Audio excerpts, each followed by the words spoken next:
ban lap ya ki MLA bakin plie da ka website la jong bat ban pentip Paidbah ya ki Skhim ki ba ki la Wanrah bat kum juru ya ki mat bat ki issue ki ba ki la kren hapo ki yeng dorbar thawan u MLA kanot chilong ba Adelbert nongrum ula dei ban Nyngkong na ki MLA jong ka jela Meghalaya bandon la ka jong ka website haga ba hapo kani ka website ula bu ya baro ki Skhim ki ba ula ai sha ki Paidbah khnang ba ki Paidbah kin tip ya ki Skhim ki ba ula Wanrah hapo ka constituency but kin tip ru ya ka jing pendon kam ya ka pisa ka ba ka sorkar lengba ka MLA Skhim kalamang sha baro ki MLA kani ka dei kalenti ha ka ba baro ki MLA jong ka jela Meghalaya ki dei ban budin ban syukran tang da kaktien ba kikwa ban sam ya ki MLA Skhim ha ka basit ka basai hanrei ka badon kam kalong ki dei ban bu da ka website ha ka ba ki Paidbah kin la ban yoi ya kita ki Skhim ki ba ki la Wanrah bun ki bakren ba ki kwa ya ka khoj ka suba bun ki kren ba ki trang ban Wanrah ya ka khoj ka suba habai dei bat ki Skhim ki ba maki ki la Wanrah henrei empat don pat weiru na ki MLA ki ban don la ka jong ka website ban penpau sya ka perthei baro ka wei tang ya ka constituency henrei sya ka perthei baro ka wei ya ki Skhim ki ba mau la Wanrah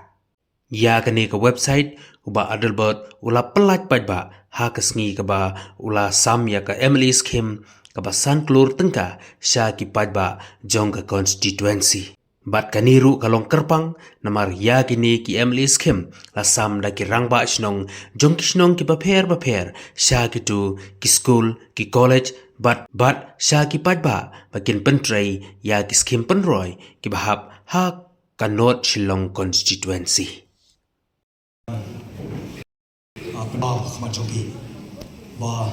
tamban release ya ni ki wo ada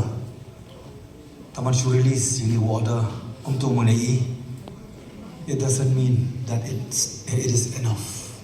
I feel that it is not enough. That's why I'm introducing,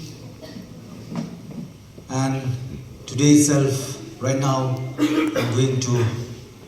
launch my website, which will be easy for you all to make access in regards with any work carried out by me as your MLA in the constituency as well in the assembly. So please take this opportunity, and I'm going to launch this website. Once again, I take this opportunity to express with all my thankful heart, especially for all of you who are present here today. I left out some of important, respectable representative who had represent here today,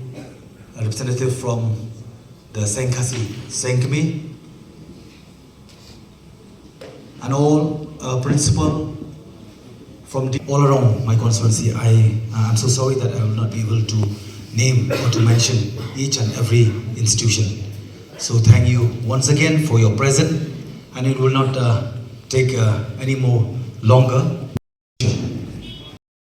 Teams and all work or activities, and even any grievances you have or any complaint against me, you can put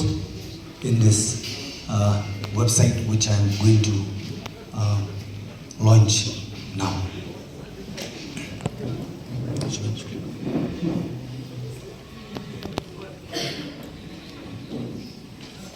Okay.